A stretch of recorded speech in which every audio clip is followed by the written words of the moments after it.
የመነኩሴ ሀብታም ካለ መጽደቅ አይችልም። ለምን? ዓለምን የናቀው ለምን ነበር? ድሃ ለመሆን ወስኖ እኮ ነው። ድሃ ለመሆን እኮ ነው የወሰነው መነኩሴ። አየህ፣ ሀብት ሲይዝ ምን ይሆንበታል? ያስኮንነዋል። እንኳን መነኩሴ ሀብት ሊሰበስብ ለምኖ መመጽወት ራሱ የማይገባው መሆኑን ልንገራችሁ። ባለትዳር ድሃ መጽደቅ አይችልም። ልንገርህ እውነቱን አይችልም ነው የምልህ። የመነኩሴ ሀብታም የባለትዳር ድሃ ይጸድቃሉ ብላችሁ እንዳትገምቱ። ምን ነው ወረድኩባችሁ? ብያለሁ። አሁንም የማይቀር ነገር ነው ይሄ። እኛ ክርስቲያኖች በጣም ሰላማዊ ነን። ለመንግስት እንገዛለን። ግብር ክፈሉ ስንባል እንከፍላለን። ሀገር ብትወረር ወታደር እንሆናለን አይደል? ማንም አባት ውትድርና እንዳዘምቱ ብሎ ያስተማር የለም። መናፍቅ ማለት ልንገራችሁ፣ ስጋ በልተን ከጥርሳችን ገብቶ በምላስ የሚነካ በስቲኪኒ የማይያዝ መጥፎ ጠዝጣዥ ስጋን ይመስላሉ። መጋፈጥ አለብን። ቤተክርስቲያን ውስጥ ችግር አለ አይደል? ምን ችግር አለ? ሙስና አለ። እኔ ኢትዮጵያን የማከብራትም የምወዳትም ቤተክርስቲያን እስካለች ድረስ ብቻ ነው። እውነቱን ልንገራቸው፣ መጥፎ የሆኑ አመለካከቶችን በግልጽ ማውገዝ አለብን። ከቤተክርስቲያን አስተምሮ ጋር የሚቃረኑ ነገሮች ሲሆኑ ለወገኔ ለምናምኔ ብለን መቀበል የለብንም። ኃጢአት የሆነ ነገር ህግ ሆኖ ከመጣ መቃወም አለብን። ሀገርን የምንጠብቀው በዚህ መንገድ ነው። ዘረኝነት ህግ እስከሚሆን ድረስ እኮ ቁጭ ብለን አይተናል አይደል? አሁንም መጋፈጥ አለብን። ይሄ ማለት አመፀኝነት አይደለም። ባርነትን ያዩ ሰዎች በሀገራቸው ቀልድ የላቸውም። ባርነት ማለት በጣም መጥፎ ነው። የቆረስከውን አትጉረስ፣ የጎረስከውን አትዋጥ ትባላለህ። ሚስት ብታገባ ከፊትህ ይደፍራታል። ልጅ ብትወልድ ያችን ድንግል ልጅህን ከፊትህ ይደፍራታል። መከላከል አትችልም። ብቻና ምንም ማድረግ አትችልም። ማልቀስ ነው። አንተን እጅና እግርን አስሮ ሚስትን ቢደፍር ይችላል። አየህ፣ ባርነት ማለት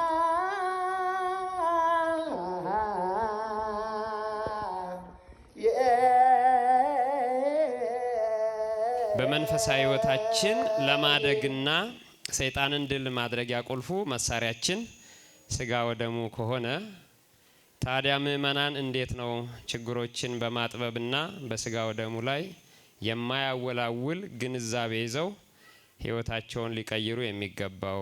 እንዴት ነው የጸና አቋም ይዘው ወጣ ገባ ሳይሉ ጸንተው በስጋ ወደሙ እስከ መጨረሻ የሚቆዩት የሚለውን መምራችን እንደምን ቆያችሁ? ለመምራችንም ቃለ ሕይወት ያሰማልን። እንግዲህ ለፍጥረት ሁሉ ተስፋ የሆነውን ዝናሙንም እያፈሰሰ እየሰጠ እንዲሁ ደግሞ ለነፍሳችን ሕይወት የሚሆነውን ቃሉንም እያሰማ ያለ እግዚአብሔር ነውና ክብር ምስጋና ይድረሰው። ቅድም የቻልነውን ያክል እንግዲህ ምስጢረ ቁርባንን ለመግለጽ እየሞከርን ነበረ። ብዙ ነገር ይዛችሁ እንደሚሆን ተስፋ እናደርጋለን። ምስጢረ ቁርባን ለሰው ልጅ የዘላለም ሕይወት መውረሻ ተደርጎ እስከተሰጠ ድረስ ማንም ሰው ከዛ ርቆ ሕይወት ሊኖረው እንደማይችል ደምድመናል። እኛ ሳንሆን ደግሞ መጽሐፉ ያለውን ማለት ነው።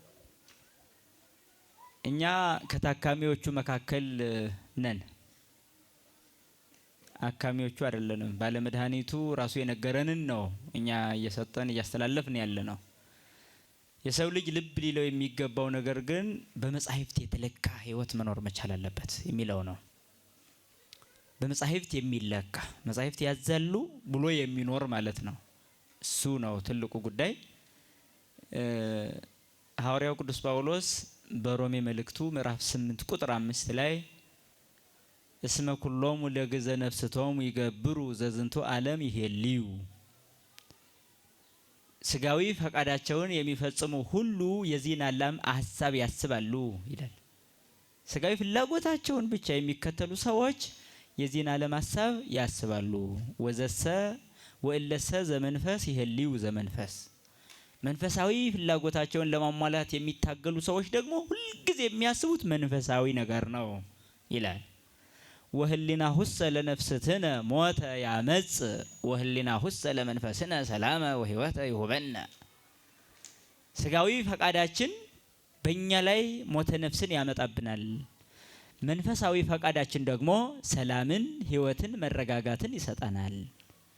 ወህሊና ሁሰ ለነፍስትነ ጸሩ ለእግዚአብሔር ውእቱ እስመ ኢይገርር ለሕገ እግዚአብሔር። ስጋዊ ፈቃዳችን የእግዚአብሔር ጠላት ነው ይላል። ስጋዊና ዓለማዊ ፍላጎታችን ለእግዚአብሔር ጠላቱ ነው ይልና እስመ ይገርር ለሕገ እግዚአብሔር ለሕጉ መገዛት አይቻለውም። ወይሄ ይክሎ ለእግዚአብሔር ሕግ መገዛት አይቻለውም ይላል። በስጋዊ ፍላጎት ውስጥ እስካለን ድረስ ለሕጉ ለመገዛት እንቸገራለን።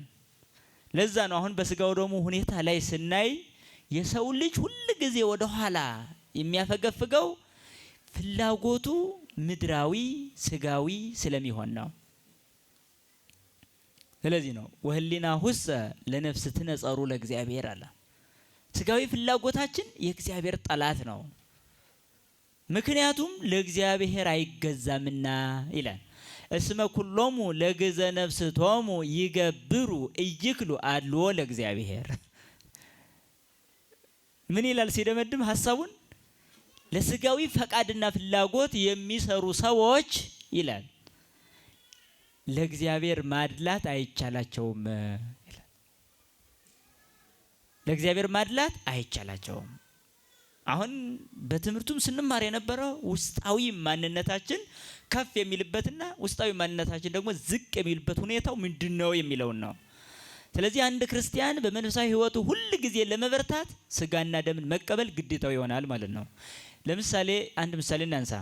አንድ ሕፃን ተወለደ። እንደተወለደ ጡት ባይጠባ፣ እንደተወለደ ምንም አይነት ስጋን ከሚያሳድጉ ነገሮችና ከሚያበረቱ ነገሮች ባይጠቀም ይሞታል አይሞትም? ሁላችሁም እስኪ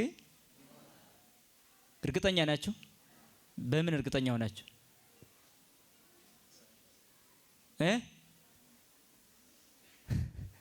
ለምን ነው እርግጠኛ የሆናችሁ? ይህ ሕፃን ከስጋዊና ከደማዊ አባት እናት የተገኘ ስለሆነ ስጋና ደም ነው። ስጋና ደም ደግሞ ከአራት ባህሪያት የተገኘ ነው። ከአራቱ ባህሪያት የተገኘ እስከሆነ ድረስ አራቱ ባህሪያት የሚጸኑት ከውጭ በሚገባ እነሱን በሚመስል ባህሪ ነው። አየህ፣ ውሃ ካልጠጣ አይኖርም። ለምን? ውስጡ ውሃ ስላለ ይፈልጋል ማለት ነው። ናፍቆት አለው። ሙቀት ካላገኘ አሁንም ይሞታል። እሳት ባህሪ አለው። አፈርም ካላገኘ ይሞታል። ውስጥ አፈር አለ። አፈር የምንለው ምግባችንን ነው። ከአፈር የተገኘ እህል አፈር ነው፣ ምግብ ነው። እሱ ለአፈር ማስታቀፊያ ነው። ስጋችን ከአፈር የተገኘ ስለሆነ የሚጠነክረው በአፈር ነው ማለት ነው። ስለዚህ ይሄን ነው ባህሪ። ለዛ ነው ይሄኛውም የነፋስ ወይም አየር ኦክሲጅን የሚለው ይሄ ቀጥታ ውስጥ ላይ ያለ ነፋስ አለ ተፈጥሯዊ። ከውጭ በሚገባው አየር ነው መኖር የሚችለው። ስለዚህ ነው ሰው ፍን ሲያደርግ ይሞታል። ምንም ለምን? ውጫዊ አየር ለውስጣዊው አየር ምንድነው ማለት ነው? ማበርተቻ ነው። እግዚአብሔር አፍአውያንን በውስጣችን ባሉ ባህሪያት አስማምቶ እንድንኖር ያደርጋል ማለት ነው። ያ ሕፃን ይሄን ሲያጣ ይሞታል የምንለው ለዛ ነው። አንድ ሰው ካልበላ ይሞታል የምንለው ለዛ ነው። መድኃኒታችን ኢየሱስ ክርስቶስ በማቴዎስ ወንጌል ምዕራፍ 4 ላይ አንድ ቃል ተናግሯል። ሰው በእንጀራ ብቻ አይኖርም። እስኪ ምን አለ? በእንጀራ አይኖርም ይላል አይልም? ምክንያቱም በእንጀራ ይኖራል። ሰው በእንጀራ ብቻ አይኖርም። ብቻ ትልቅ ትርጉም አላት። ዝም ብላ የተቀመጠች አይደለችም። ሰው በእንጀራ አይኖርም አላለም። ሰው በእንጀራ ብቻ አይኖርም ነው ያለው። አሁን ልብ በሉ። ሰው በእንጀራ አይኖርም ቢባል ኑሮ ብንበላም ባንበላም ችግር የለም ማለት ይቻል ነበረ። አሁን ልብ በሉ ግን አላለም። ምን አለ? ከእግዚአብሔር አብ በሚወጣ ቃል ሁሉ እንጂ አለ። ጨመረና ብቻ አይኖርም አለና በእንጀራ ይኖራል ነው። ግን በእንጀራ ብቻ አይኖርም ነው። እንጀራ ስጋዊ አካሉን ያበረታለታል ነው። እክል ያጸን ኃይለ ሰብ። መዝሙረኛው ዳዊት እህል የሰው አቅምን ያጠነክራል ይላል። ታዲያ ክርስቶስ በእንጀራ ብቻ አይኖርም ካለ በኋላ ከእግዚአብሔር አብ በሚወጣ ቃል ሁሉ እንጂ ይላል። ህብስት መንፈሳዊ ያጸን ኃይለ ሰብ ይላል ሊቁ ቄርሎስ። ደግሞ ይሄን መንፈሳዊ ምግብ የእግዚአብሔር ቃል ምንን ያጠነክራል አለ? ሰውን ውስጣዊ ኃይሉን ያጠነክራል አለ። አየህ፣ ስጋዊ ምግብ ስጋዊ አካልህን ይጨምራል፣ ያፋፋል፣ ያጠነክራል፣ ያበረታል። ትምህርት ደግሞ አይምሮን፣ ልብን፣ መንፈስን፣ ስሜትን ያጠነክራል ማለት ነው። አየህ፣ ሰው በስጋዊ አካሉ ምንም ቢያድግና ቢያምርበትም እንኳ ቁጡ፣ ንዱድ፣ ሐሰተኛ፣ ተንኮለኛ፣ ቂመኛ፣ ሸረኛ የሚሆነው ሌላ ምግብ ስላላገኘ ነው። የቃል እግዚአብሔር ረሃብ የጎዳው ይበዛል። የእህል ረሃብ ከጎዳው ሰው በሀገራችን ስለዚህ በእንጀራ ብቻ አይኖርም። አዎ ትክክል ነው። በእንጀራ ግን ይኖራል። አዎ ስለዚህ ከእግዚአብሔር በሚወጣ ቃል ሁሉ እንጂ አለ። ታዲያ እንደዛ ካል ሰው ስጋዊ ምግብ ሁሌ ይመገባል። ስጋ ወደሙ ሲባል የማይመገበው ለምንድን ነው ካል ያለ ስጋ ወደሙ መኖር እንደማይችል ስላልገባው ነው የሚሆነው ማለት ነው። ራሱ ክርስቶስ ምን አለ? ከእግዚአብሔር አብ በሚወጣ ቃል ሁሉ እንጂ ሲል አንደኛ ቃል እግዚአብሔር ትምህርቱን ነው በጆሮ ተመግበን የምንኖረው ነው። እህል በአፋችን እንደምንመገብ ትምህርቱን በጆሮአችን እንመገባለን። በአፍ የገባ ሆድ ላይ ያርፋል፣ የማያስፈልገው ዳር ይወጣል። ቃል ግን የማይጠቅም የእግዚአብሔር ቃል ስለሌለ በጆሮአችን ገብቶ በአይምሯችን ሁሉ ጊዜ ሰርጾ ይኖራል። ያ ህይወት ይሆናል። ምድራዊ ምግብ የማይስማማን አለ። የእግዚአብሔር ቃል ግን የማይስማማን ሆኖ አያውቅም። በሚገባ ለተቀበሉት እንደ ምድራዊ ምግብ የሚሰለችም አይደለም። ደግሞ የሚፈልጥ የሚቆርጥ ምናምን ብለን የምናዙ ጨጓራይ ነካኝ፣ ረበሸኝ፣ አልተስማማኝም የምትለው ምግብ አይደለም። አየህ ከእግዚአብሔር አፍ የሚወጣ ቃል ነው። መልካም። ሁለተኛ ከእግዚአብሔር አፍ የሚወጣ ቃል ሁሉ ነው። በዛ ሁሉ ነው ማለት የእግዚአብሔር አብ አካላዊ ቃሉ ወልድ ነውና ቃል ወልድን በስጋነቱ ተቀብሎ ህይወት ሲያደርግ ነው የሚኖረው ነው። እንጀራ ብቻ አይደለም መኖሪያው። ሰው በእንጀራ ብቻ መኖር የሚችል ቢሆን ኑሮ ዓለም በጣም እየበላ ነው ያለው። ግን መኖር እየቻለ አይደለም። በጣም እየበላ ነው። በጣም ልዩ የምግብ አይነት እየቀረበለት ይበላል። ግን እየኖረ ነው አይደለም። እየኖረ አይደለም። ስለዚህ ነው በስጋና በደም ላይ ያለንን ሁኔታ በክርስቶስ ስጋና ደም ላይ ያለንን አረዳድ ምስጢሩን ሙሉ ካልተረዳነው አንቀበልም የምንለው አይደለም። ስለዚህ ቅድም እንደተናገር በእንጀራ ብቻ የምንኖር አለመሆናችንን አውቀን ነገ ወዲያ በማይባል ሁኔታ ራሳችን ማዘጋጀት ያስፈልጋል። ነገ ሰማዕትነትን ቢመጣ የምትችለው በመስቀል ላይ የተሰቀለውን ስጋና ደም ስትቀበል ነው። መከራው ራሱ የሚስማማ አለበለዚያ አይስማማም። አየ እንዴት አድርጎ ይስማማል? አሁን ስጋና ደም ያልተቀበለ መፈለጥ መቆረጥ ቢመጣ ራሱ እንዴት አድርጎ ይችላል? እስኪ አስቡ እናንተ። በልጁ መከራ በድሮናል እኮ። ብድር ያለብን ሰዎች እኮ ነን ታውቃላችሁ። ብድሩ ደግሞ ገንዘብ እንዳይመስላችሁ፣ ብር ወርቅ እንቁ እንዳይመስላችሁ። ታዲያ መከራ ነው የተበደርነው። መክፈል ግዴታችን ነው። ኃጢአተኛ ላይከፍል ይበደራል ተብሏል። የምንከፍለው ይሄን ስንቀበል ነው።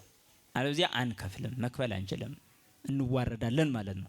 ስለዚህ ነው በስጋው ደግሞ ስንጸና መንፈሳዊ ህይወታችን የጸና ይሆናል፣ ይበረታል ማለት ነው።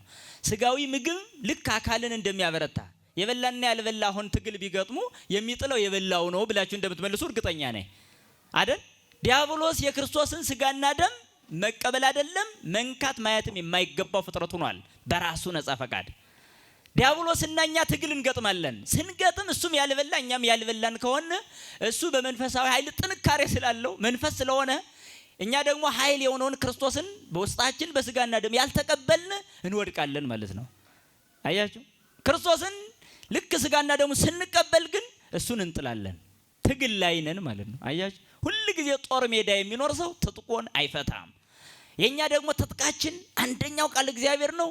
ሁለተኛው በንስሐ ህይወት በመመላለስ ስጋና ደሙን መቀበል ነው። ትጥቅ ነው ይሄ። ይሄን ትጥቅ መያዝ ለትልቅ ለትንሽ ለሴት ለወንድ የሚባል አይደለም። ሁሉም ታዲያ በሴት አቅም አጋንንት ይሸነፉ ነበር። ስንቱን ቅዱሳት አንስት ስትመለከቱ ተውት ወንዱስ ጉልበት ኑሮት ጡንቻ ኑሮት ሆኖ ይሆናል ዲያብሎስን ያሸነፈው ብላችሁ ምክንያት ልትሰጡ ትችላለች። አንድ ደካማ ሴት እንዴት ነው አጋንንትን ያሸነፈች ብላችሁ ስታስቡ በክርስቶስ ኃይል ነው።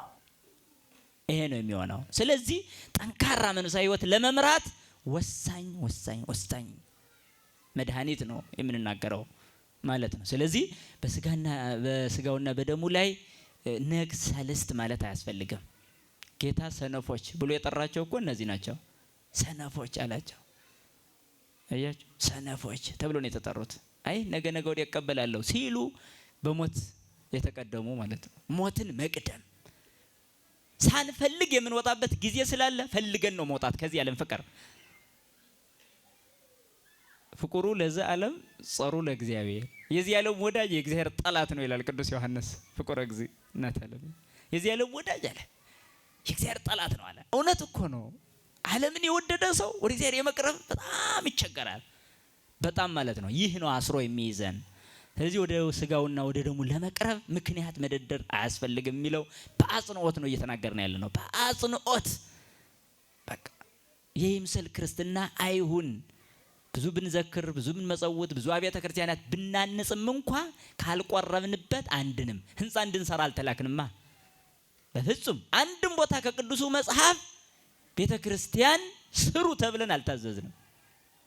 ይሄ እስካለን ድረስ መሰብሰቢያ እንዲሆን የምንሰራው መለያ ቤታችን ነው እንጂ የዘላለምን ህይወት የምንወርሰው ግን ህንፃ በመገንባት አይደለም።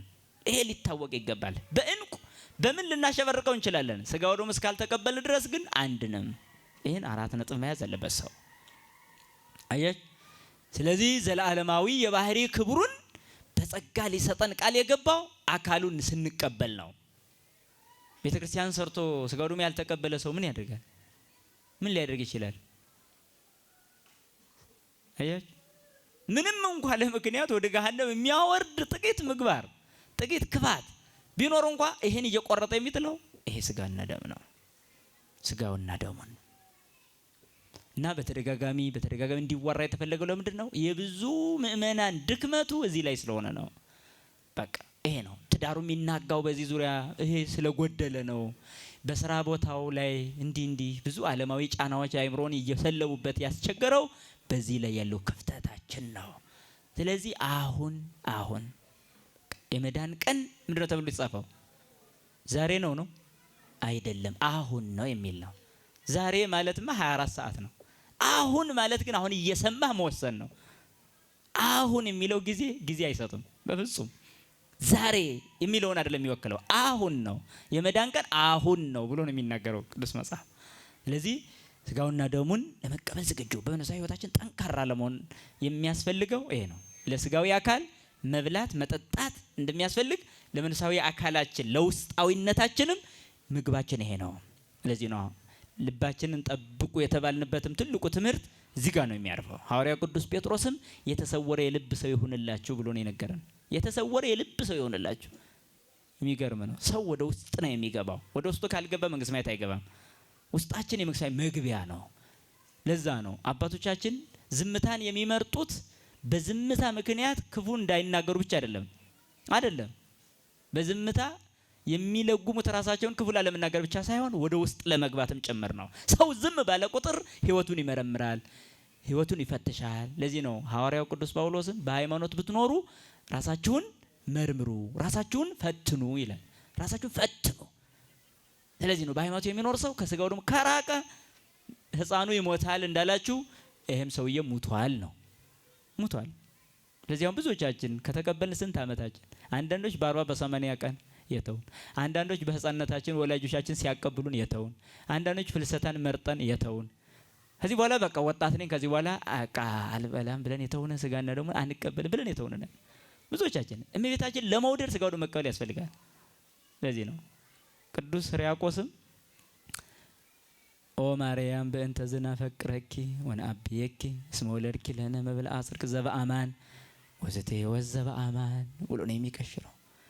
ድንግል ሆይ ማርያም ሆይ ስለዚህ እንወድሻለን፣ ከፍ ከፍ እናደርግሻለን።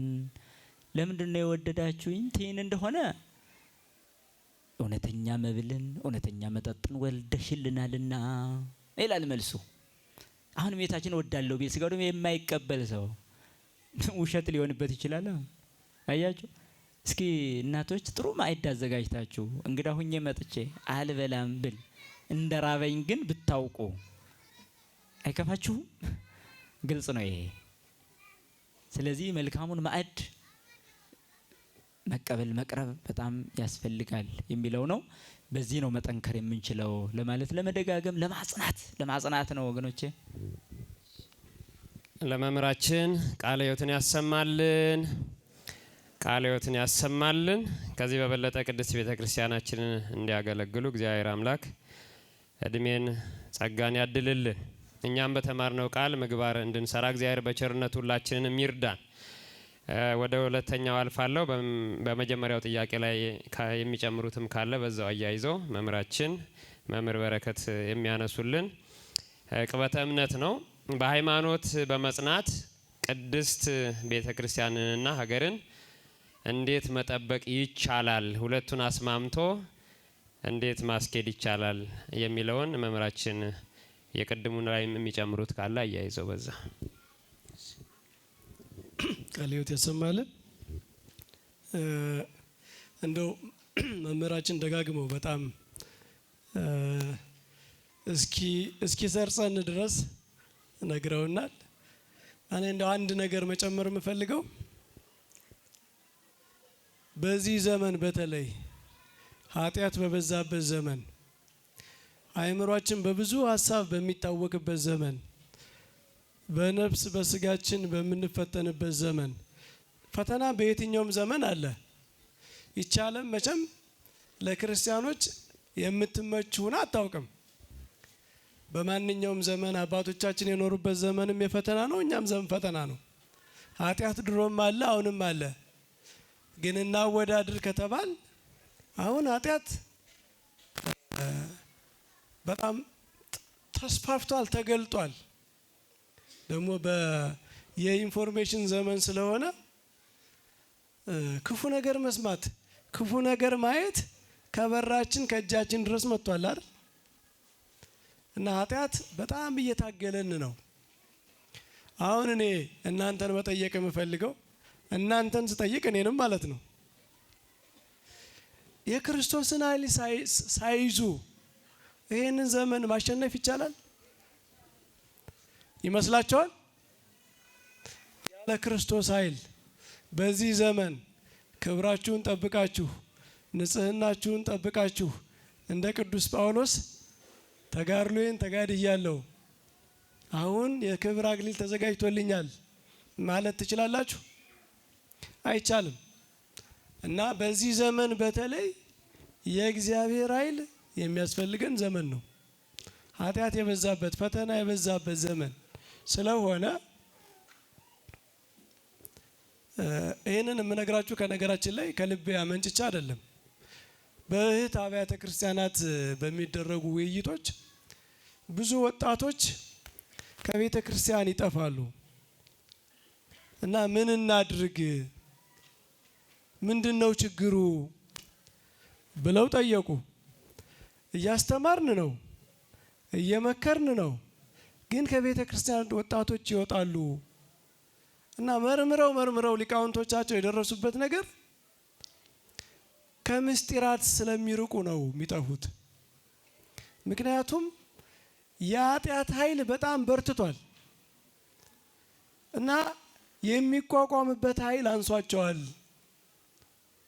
ስለዚህ በጣም መስራት ያለብን ወደ ንስሐ ወደ ቁርባን እንዲገቡ ነው። በዚያ ከሆነ ብቻ ነው የሚያሸንፉ ብለው በዚህ ላይ ሰርተው ተሳክቶላቸዋል። ብዙ ወጣቶቻቸውን ወደ ቤተ ክርስቲያን መልሰዋል። በጣም አስጨናቂ በሆነ ዓለም ውስጥ እንኳ በክርስትና እንዲቆሙ አድርጓል። እና በዚህ ዘመን በተለይ በዚህ ዘመን ድሮስ ቢያንስ ባህላችን ቅዱስ ነበር አይደል? ኃጢአት እንደው ቢያንስ የሚያስነውርበት ዘመን ነበር። ሰው ኃጢአት ሰርቶ እንደ ልቡ ደረቱን ነፍቶ የሚሄድበት ዘመን አይደለም። ቢያንስ ማህበረሰቡ ይንቀዋል። አሁን ባህሉም እኮ ቆሽሿል አይደል?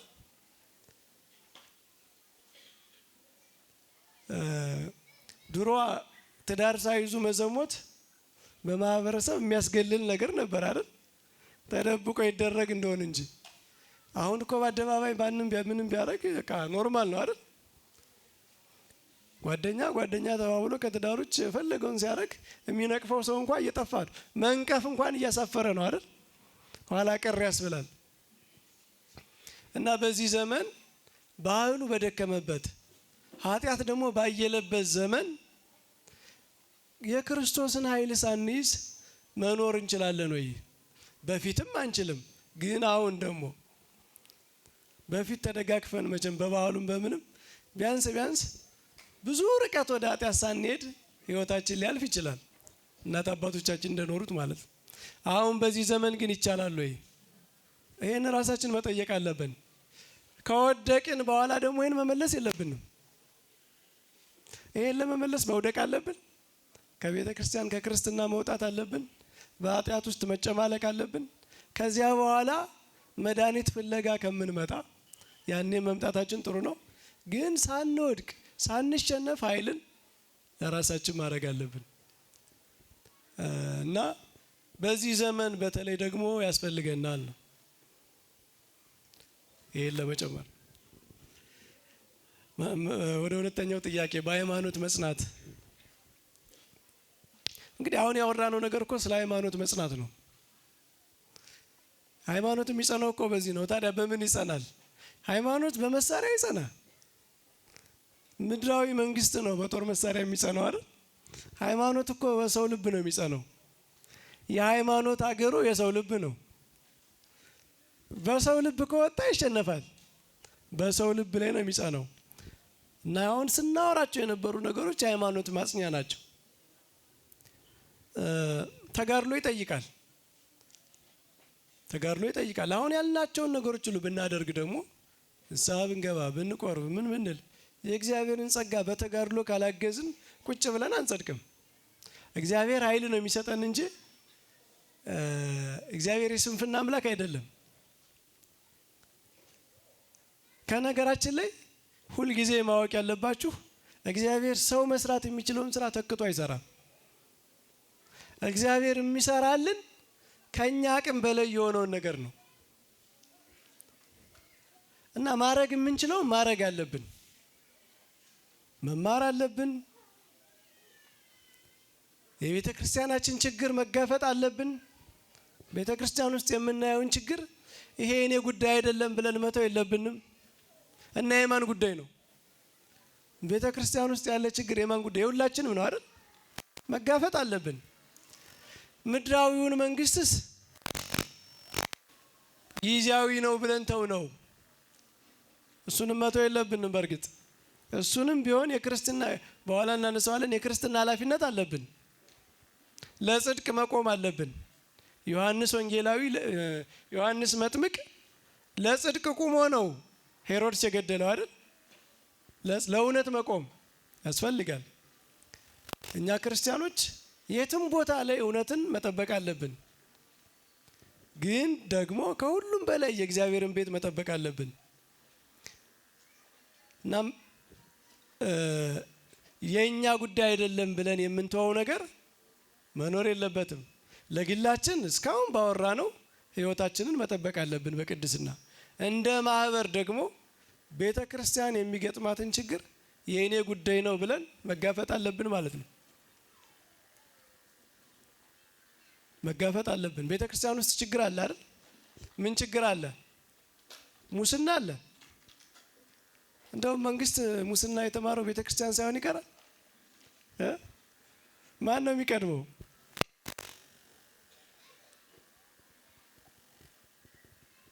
በጣም ብዙ ሙስና አለ። ግን መድኃኒቱም ደግሞ እዛው ቤተ ክርስቲያን ውስጥ ነው ያለው። ከዚያ መውጫ መንገዱም ቤተ ክርስቲያን ውስጥ አለ አልኩ እንጂ ቤተ ክርስቲያን ሙስና፣ እውነተኞቹ አባቶች እንደዛ አይደሉም። እውነተኞቹ ክርስቲያኖች የዚያ ተቃራኒ ናቸው። ግን ቤተ ክርስቲያን ብዙ ትዕግስት ስላላት ቤተ ክርስቲያን እንደሌለው ስለማትፈልጥ፣ ስለማትቆርጥ፣ ስለማታስር ቤተ ክርስቲያን ውስጥ ግን ብዙ መጥፎ ነገር የሚሰሩ ሰዎች አሉ። ግን እግዚአብሔር ይጠይቃል አይደል? እግዚአብሔር ይጠይቃል። እግዚአብሔር ሲመጣ ደግሞ በጣም አስቸጋሪ ነው። በልዑል እግዚአብሔር ፊት በልዑል እግዚአብሔር ፍርድ መያዝ በጣም ከባድ ነገር ነው። ሰው በእግዚአብሔር ፍርድ ውስጥ ሲሆን ሐዘኑ እንኳ ከባድ ነው የሚሆነው፣ የሚደርስበት ነገር ማለት ነው። እግዚአብሔር ታግሶ ሲመጣ ከባድ ነው እና ሁሉም ፍርድ አለው። እኛ ግን እስከዚያ ድረስ መታገል አለብን። ለቤተ ክርስቲያናችን ሁለመና ችግሯ ሁሉ እንዲቀረፍ መታገል አለብን። ከቤተ ክርስቲያን ተነስተን ደግሞ ለሀገርም መትረፍ አለብን። ለምን? ቤተ ክርስቲያን ራሱ ለማገልገል እኮ ሀገር መኖር አለበት አይደል? በነገራችን ላይ ቤተ ክርስቲያን ስለ መንግስት ያላት አመለካከት በጣም ግልጽ ነው። ቅድም አባታችን ምን አሉ? ስልጣንን አናወግዝም፣ ከስልጣን ጀርባ ያለ መጥፎ ነገርን ግን እናወግዛለን። እኛ ክርስቲያኖች በጣም ሰላማዊ ነን። ለመንግስት እንገዛለን። ግብር ክፈሉ ስንባል እንከፍላለን። ሀገር ብትወረር ወታደር እንሆናለን አይደል? ማንም አባት ውትድርና እንዳዘምቱ ብሎ ያስተማር የለም። ለምን? ሀገርን መጠበቅ ግዴታ ስለሆነ ማለት ነው።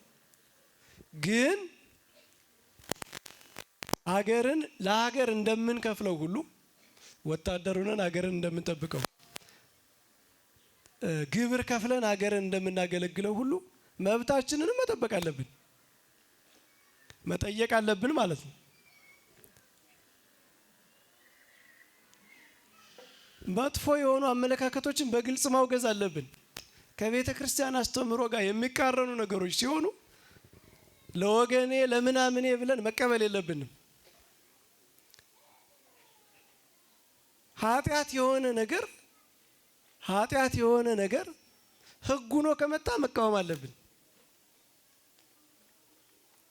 ሀገርን የምንጠብቀው በዚህ መንገድ ነው።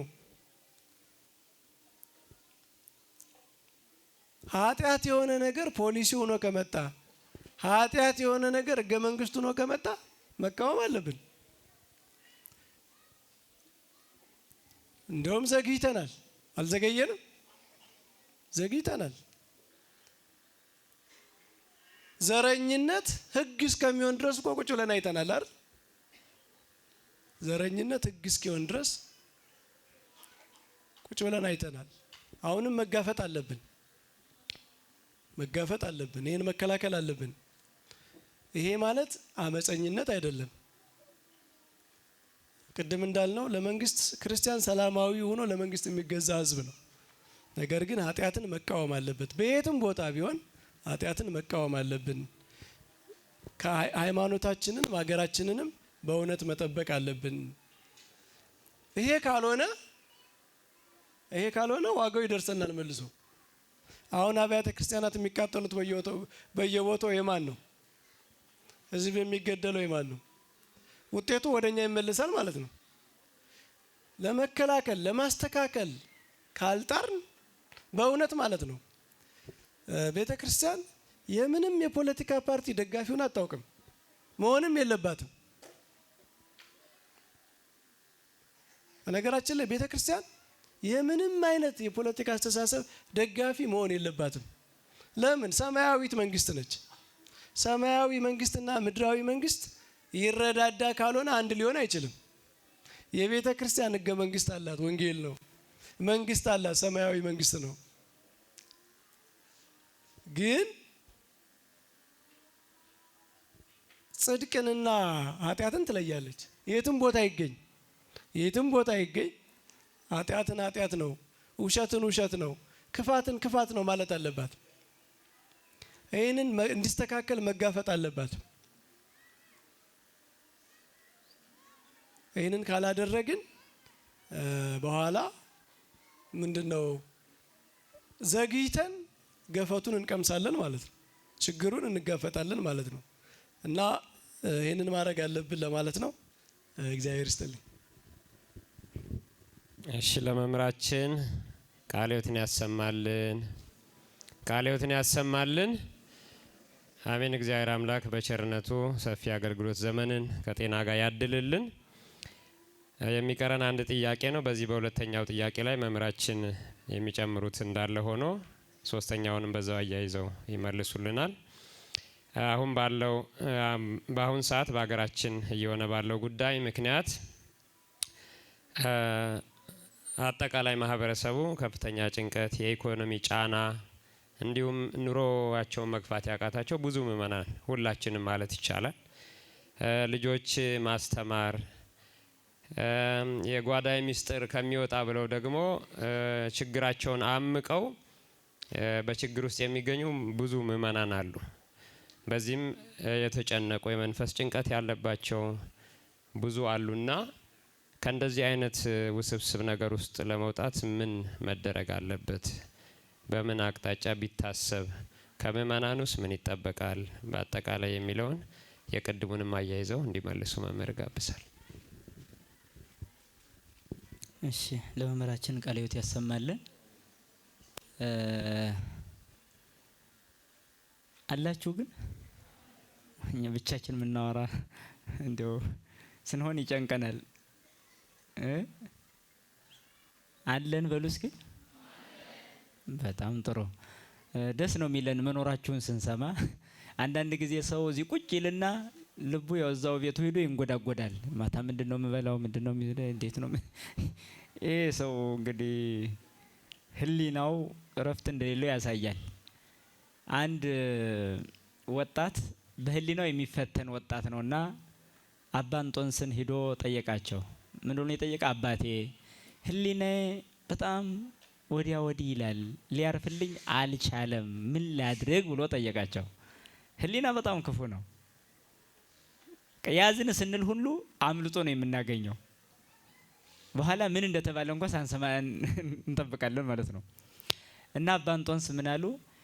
ውርንጭላው የትም ደርሶ ይመለሳል፣ አህያይቱን እሰራት አሉ። ምን ማለት ነው?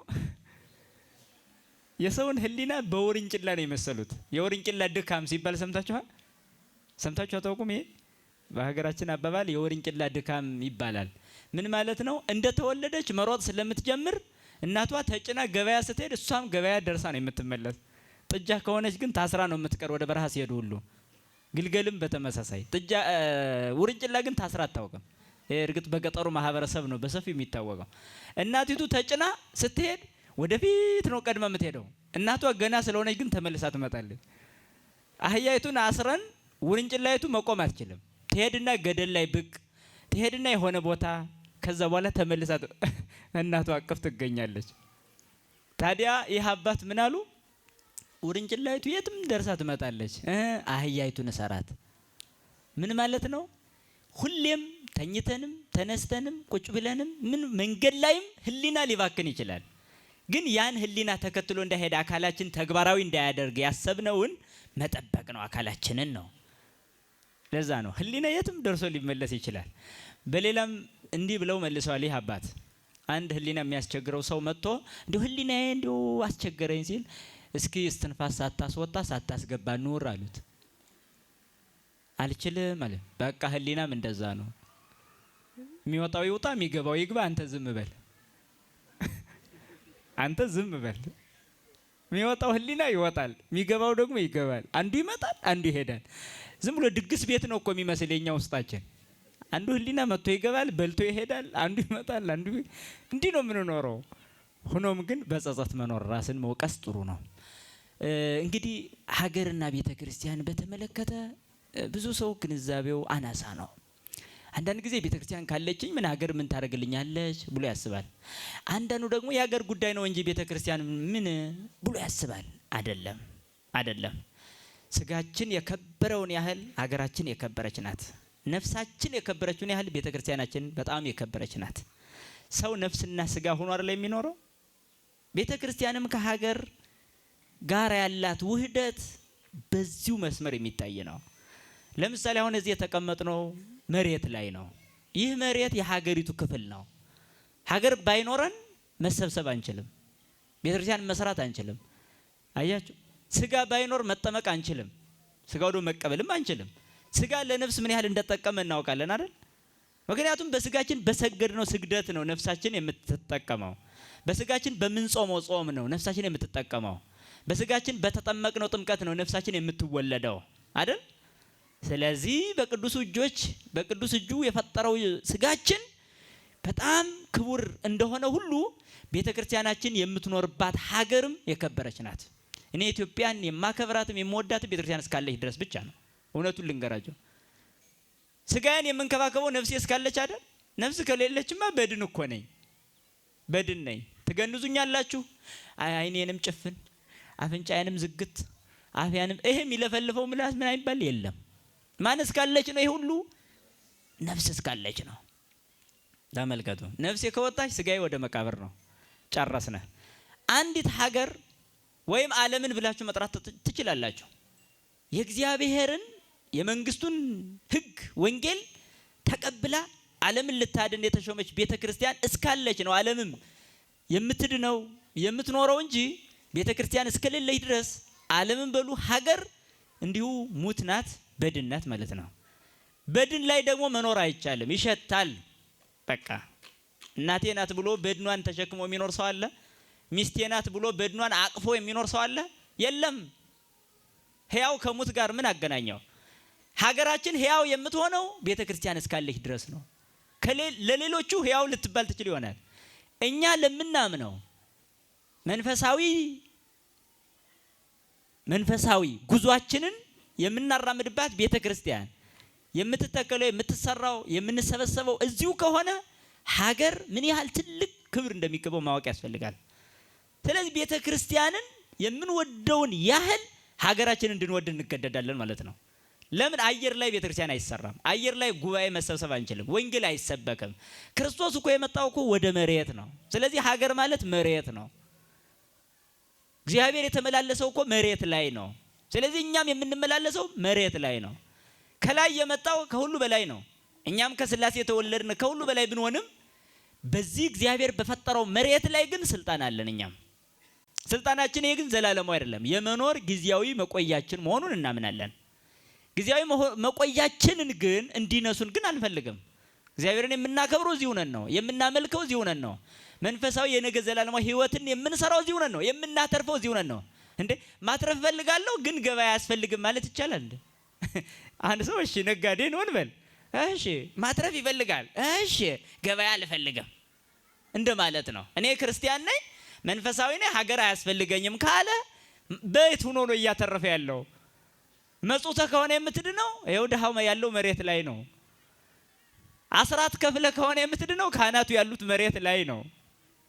ስጋው ደግሞ ተቀብለ ከሆነ የምትድነው ክርስቶስ ወደ መሬት መጥቷል። ስለዚህ ሀገር ማለት ቤተክርስቲያንን እንደ ቤተክርስቲያንነቷ እንድናከብርና እንድናገለግል የተሰጠን መኖሪያ ነው ማለት ነው። አየር ላይ ነዋሪዎች አይደለንም። ለዛ ነው አባቶቻችን ከቤተክርስቲያን ሳይለዩ ሀገራቸውን ሲጠብቁ የመጡት። ጠላት ከውጭም ሲመጣ ታግለው ታቦት ተሸክሞ እስከ መውጣት ይደርሱ የነበረው ማለት ነው። ለምን? ሀገር ከወረሩ ቤተክርስቲያን መውረራቸው አይቀርም። ሀገር ከወረሩ እምነት ማጥፋታቸው የማይቀር ስለሆነ ማለት ነው። ለዛ ነው ቀድሞ ለሀገራቸው ሲቆሙ በሀገር ውስጥ እምነቱ ይጠበቃል። በሀገር ውስጥ ምን ይጠበቃል? ቤተክርስቲያን ትጠበቃለች። በሀገር ውስጥ ነፃነታችን ይከበራል ማለት ነው። በሀገር ውስጥ መብታችን አይነፈግም። ለምን? ዜጎች ነን። እንደ ስጋ እኮ የዚች ሀገር ዜጎች ነን፣ እንደ መንፈስ የመንግስተ ሰማይ ዜጎች ነን። አያችሁ? ታዲያ እንደ ስጋ በዚች ዓለም ዜጎች ብንሆንም እንኳን ጊዜያዊ መሆኑን ግን እናውቃለን። ጊዜያዊ ይሁን እንጂ ጊዜያዊ ዜግነታችንን ግን ቀድመው ሊነሱን ግን አይገባም። ለዚህ ነው የምንከላከለው። ለዚህ ነው ሀገር ጠባቂነት የሚባለው ስሜት የሚመጣው ይሄ ነው። ስለዚህ ቤተክርስቲያንን ስንጠብቅ ሀገርንም በመጠበቅ ነው የሚለው መንፈስ በደንብ መረዳት ያስፈልጋል ሰው በጣም። ታዲያ ይሄንን የምንጠብቀው ግን አንደኛ የነፃነት ዋጋው ሲገባን ነው። የባርነት አስከፊነቱ ሲረዳን ነው። ባርነትን ያዩ ሰዎች በሀገራቸው ቀልድ የላቸውም። ባርነት ማለት በጣም መጥፎ ነው። የቆረስከውን አትጉረስ፣ የጎረስከውን አትዋጥ ትባላለህ። ሚስት ብታገባ ከፊትህ ይደፍራታል ሚስትህን። ልጅ ብትወልድ ያችን ድንግል ልጅህን ከፊትህ ይደፍራታል። መከላከል አትችልም። ብቻና ምንም ማድረግ አትችልም። ማልቀስ ነው። አንተን እጅና እግርህን አስሮ ሚስትን ቢደፍር ይችላል። አየህ ባርነት ማለት። ለዚህ ነው አባቶቻችን ሃይማኖታቸውን ከሚያስክድ ጠላት ጋራ ሲፋለሙ እግዚአብሔር ሆይ እርዳን ብለው በጸሎት በምህላ ያወጡት። ለምን? እግዚአብሔርም እንዳታመልክ ያደርጋል እኮ ታውቃለህ። ንብረት ይዘረፋል እኮ ክርስቲያን ከሆንክ ማተብ ካሰርክ ትባላለህ። ይህንስ አውቃችኋል? ያን ጊዜ እኩሉ ጠንካራ ነው፣ እሺ በሰማዕትነት ይሞት። እኩሉ ግን ሙሉ ሊክድ ይችላል። ለምን? ሀብቴን ከማጣ ህንፃዬን ከማጣ አየሁ ሲያጠራቅም የኖረዋላ ገንዘቤን ከማጣ ልጆቼ ከሚሞቱብኝ እኔ ብክድ ይሻለኛል ማለት ይመጣል። ልጅህን ከፊት ያርድብሃል። መድፈር ብቻ ግን ከፍ ያለ ልጄ ከፊቴ ቢታረድ ለእግዚአብሔር መንግስት ነው የሚበቃው የሚል እምነትና አቋም ሳለን ይሁን አንወጣውም። ለዛ ነው የምንማረው። ነገ የወለድናቸው ልጆች ሳይቀር ከፊታችን ሲታረዱ እንኳን በጀግንነት መቆም የሚችል ክርስቲያን ነው መፈጠር ያለበት። በልጁ ምክንያት ከክርስቶስ አይለይም። ምን ሆነ? ልጁ ሞተ። ወዴት ሄደ? ወደ እግዚአብሔር። ታዲያ ምን ያስክደዋል? ይሄ ምን ያሳዝነዋል? ይሄ ገሃነም አይውረድ እንጂ ሰማያት ሆኖ ወደ ገነት ቢገባ ምን ይከፋዋል? የወለደው ለገነት አልነበር? የወለደው ለመንግስት ሰማይ አልነበር? ታዲያ አየህ ልጅን ትወዳለህ አይደል? ከወደድከው በሰማይትነት እስኪሞት ድረስ እንኳን የሚያበቃ እምነት ማስታጠቅ አለብህ።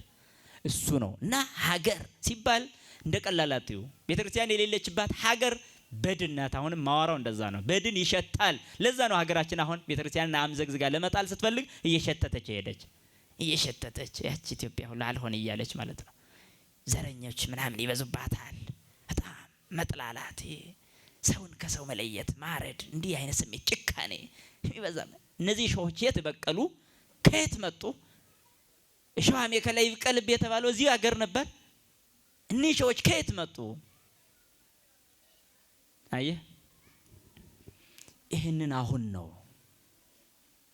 ሀገርን መጠበቅ የሚባለው። አሁን በኋላ ከተያዝክ በኋላ ማልቀስ ብቻ ነው መፍትሄ፣ ሌላ ምንም። እና ሀገር ቤተክርስቲያን የሚባሉት ተለይቶ የሚታዩ አይደሉም። ይሄ ነው ሀገር ውስጥ ነው ቤተክርስቲያን ያለችው። ከዛ ደግሞ እንደ ዓለምን በያሉበት ሀገራቸው ውስጥ ነው። ለዚህ ነው መንፈሳዊያን አባቶችም ያሉበትን ሀገር በጣም ይወዱና ያከብሩ የነበረው። አቡነ ሽኖዳ ታላቅ መንፈሳዊ አባት ናቸው። ግብፅን እንዴት እንደሚገልጹ ሳስብ በጣም ይደነቃል። በጣም ነው የሚወዱ። ይገርማል። ይህ ብቻ አይደለም። አባቶቻችን እና አቡነ ጴጥሮስ ስለዚህ ሀገር ተሰውተዋል። የሚገርም እኮ ነው። ይህ ግን ሰማዕትነት ተደርጎ ነው የተቆጠረላቸው። ለምን? ህዝቤን ለባዕድ እንዲገዛ አልሰብክም ብለው ማለት በቃ የሀገራቸውን ማንነት ለሚያጠፋ መንግስት በቃ እንዲገዛ አልሰብክም ነበር ያሉት። አቡነ ቄርሎስ እንዲህ ብለው የለ ብለው ከግብጽ የመጡትን ጳጳስ እንደ ምሳሌ ጠቀሱ። አይ ቄርሎስ እኮ ግብጻዊ ናቸው፣ እኔ ኢትዮጵያዊ ነኝ አሉ። በሚገርም ቄርሎስ እኮ ኢትዮጵያዊ ናቸው፣ እኔ እኮ ማነው ግብጻዊ ናቸው፣ እኔ እኮ ኢትዮጵያዊ ነኝ፣ ስለ ኢትዮጵያ የሚገደኝ እኔ ነኝ አሉ። አያችሁ ሰማዕቱ አቡነ ጴጥሮስ ስለ ኢትዮጵያ የሚገደኝ እኔ ነኝ፣ እኔን ልትገሉኝ እንዳሰባችሁ አውቃለሁ፣ ስለዚህ የወደዳችሁትን ታደርጋላችሁ፣ ተከታዮችን ግን ተው አሉ ምእመናኑን። ከሞት ፊት እንዲህ የሚጋፋት ከሞት ጋር እኮ ነው። አየው ከፍ ያለው መንፈስ ይመጣ። ለዚህ እኮ ነው አንዳንድ ጊዜ አባቶች ላይ ፍርሃት ስናይ እንዲህ ዝም መልስ እንዲው ሲታይ ውስጣችን እንዲው እሺ ትቸዋለሁ እንዲው እናንተ ደግሞ በጣም እናዝናለን። በጣም ተልከስከሰ ብዙ እድሜ ከመኖር እኮ በእውነቱ ቆመህ አንድ ቀን መኖር ይሻላል። እኮ ክርስትና ነው፣ ሰማዕትነት ነው። ታዲያ እሳቸው ምን አሉ? የኢትዮጵያ ሕዝብ አሉ አቡነ ጴጥሮስ። ይገርማቸዋል። ስማችሁ ወረክሶ ብዙ እድሜ ከምትኖሩ ስማችሁ ቢቀደስ እና መብታችሁን ብታስከብሩ ብለው ለሰማዕትነት ራሳቸውን አዘጋጅተው ነው የሞቱት እሳቸው። ሀገር መጠበቅ ማለት ቤተክርስቲያን ድርሻ ምን ያህል እንደነበረ ማየት ይቻላል። አያችሁ እና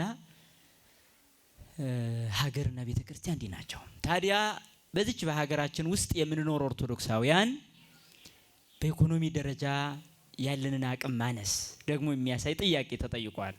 ብዙ ጫና ውስጥ ነን፣ ስለዚህ ምን ብናደርግ ይሻላል የሚለው ነው። እንግዲህ ጎበዝ መረዳት አለብን። ዓለምን የሚዘውሩ ኃይሎች አንደኛ ገንዘብ ነው፣ ስልጣን፣ እውቀት፣ ኃይል፣ ጉልበት። እነዚህ ዓለምን የሚዘውሩ ኃይሎች ናቸው። በዓለም ውስጥ እስካለን ድረስ ሃይማኖታችንም እንዲጠበቅልን እና እንድናስጠብቅ የሚያደርጉ ኃይሎችን መጠቀም አስፈላጊ ነው። ስልጣን አንዱ የዓለም ጉልበት ነው። ዓለምን የሚዘውር ሀገርን የሚዘውር ነው። ስልጣን ቀላል እንዳይመስላችሁ። በዚህ ዓለም ያለው ስልጣን ራሱ ማለት ነው። ያ በክርስትና ሲቃኝ ዓለምን ያድናል። ያ በክፉ መንፈስ ሲቃኝ ደግሞ ዓለምን ያጠፋል። ተመልከቱ። ስልጣን ትልቅ ኃይል ነው። ገንዘብ ሌላው በጣም ኃይል፣ በጣም ትልቅ ሀገርን ዓለምን የሚዘውር ኃይል ነው ገንዘብ። ከዛ ሌላው እውቀትም ኃይል ነው። ሌላው ጉልበትም ኃይል ነው። እነዚህ ኃይሎች መሃል የትኛው ነው ኦርቶዶክሳውያን ላይ ያለው? አሁን በሀገራችን የትኛው ነው ብለን ስናነሳ ከሁሉም ግሉል እየሆነ ነው ማለት ነው። ከስልጣኑም ነፃ ነን፣ ከገንዘቡም ነፃ ነን፣ ከጉልበቱም ነፃ ነን፣ ከስልጣኑም ነፃ ነን። ምን ይሻላል? ከእውቀቱም ነፃ የሆነ ትውልድ ነው እየተፈጠረ ያለው። መጨረሻችን ወዴት ነው? እንዴት ነው? ስለዚህ እንዲህ ከሆነ ቁጭ ብለን ማሰብ አለብን ማለት ነው። አያችሁ፣ ጥቂት ገንዘብ የያዛችሁ ሰዎች በገንዘባችሁ በመመካት ጊዜያችሁን አታሳልፉ። ገና መስራት አለባችሁ፣ ሊኖራችሁ ይገባል። ስለዚህ አሁን በኢኮኖሚ ጉዳይ ሁሉም ማህበራዊ ኑሮ በኑሮ ጫና ውስጥ ነው ያለው ተባለ። እንዲህ ከሆነ ገንዘብ ምንድነው? ኑሮ ውድነት ምንድነው? እንዴት እንቅረፈው? ገንዘብ እንዳልኳችሁ ከኃይሎች አንዱ ነው። በዚህ ዓለም ላይ የማንኛውንም የሰው ጉልበት መግዛት የሚችል፣ ስልጣን መግዛት የሚችል፣ ሁሉንም ነገር ማድረግ የመቻል ስልጣን ተሰጥቶታል ለገንዘብ። በዚህ ዓለም ሰው ሃይማኖቱን ሳይቀር እስከ መቀየር የሚደርሰው ስለ ገንዘቡ ነው ማለት ነው። እንዲህ ከሆነ ገንዘብ በዚህ ዓለም ትልቅ ቦታ ተሰጥቶታል ማለት ነው። ቦታ ከተሰጠው ልባችን ለገንዘብ ሳንሰጥ ገንዘብን ለራሳችን ማድረግ እንችላለን ማለት ነው። ልቡን ለገንዘብ የሚሰጥ ሰው አይኖርም መቼም። ሰርቶ ግን ሀብታም መሆን ይችላል። ይሄንን ከቅዱሱ መጽሐፍ ጋር ስናያይዘው ገንዘብን በተመለከተ ጥበበኛው ሲራክ እንዲህ ብሎ ይናገራል። ኢትክአው ንዋየከ በከንቱ ወኢትበል ኮኔ። ምዕራፍ 5 ቁጥር 1 ላይ እንዲህ በማለት ይናገራል። ገንዘብህን በከንቱ አትበትን፣ በቃኝም አትበል። ሰምታችኋል አላችሁ? እስኪ አሁን ያልኩትን ቃል መልካም። ገንዘብህን በከንቱ አትበትን፣ በቃኝም አትበል ይላል። ይሄንን ቃል በመምዘዝ መናፍቃን የጥበበኛውን መጽሐፍ ለመንቀፍ ይነሳሉ። አቤት መዳፈራቸው!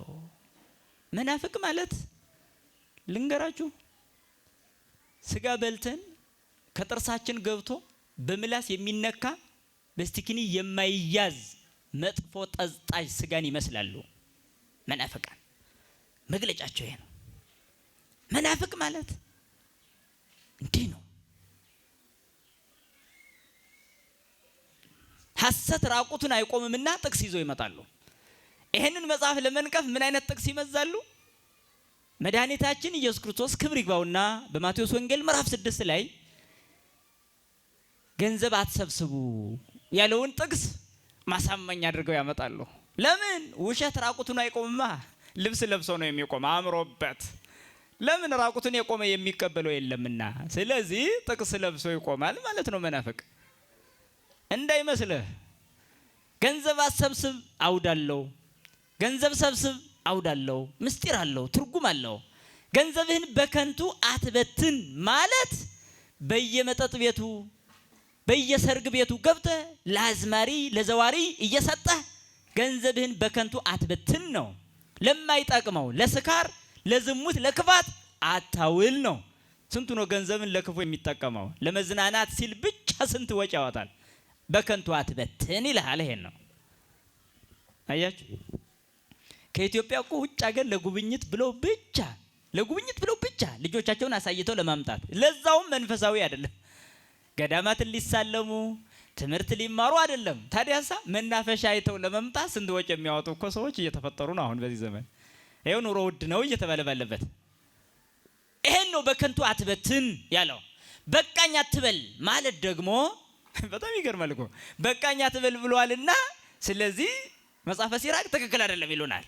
ከፍ ዝቅ ብለው ሲያነቡት ደግሞ ስለ ምጽዋት አድርጎ የሚናገረው ግሩም ነው። በቃ ስለ ምጽዋት እንደ ሲራክ የተናገረ የለም። የሚገርም ማለት ነው። ምን ማለት ነው? በቃኝ አትበል ማለት ስራ ነው። ስራ ያዝ ይኑርህ ማለት ነው። ይኑርህ ማለት ምን ማለት ነው? ምን ማለት ነው? ገንዘብን በተመለከተ መጽሐፍ እንዲኖረን ያዛል። አዎ ያዛል። ሳንሰራም እንዳንበላ ይናገራል።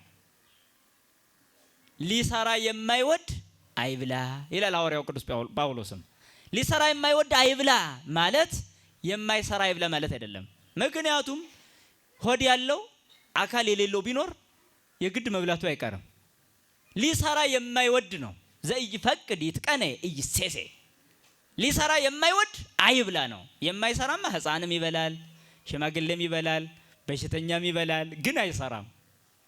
አየህ፣ እጅግሩ የተቆረጠ አይኑ የፈረጠ ይበላል፣ መስራት ግን ላይችል ይችላል።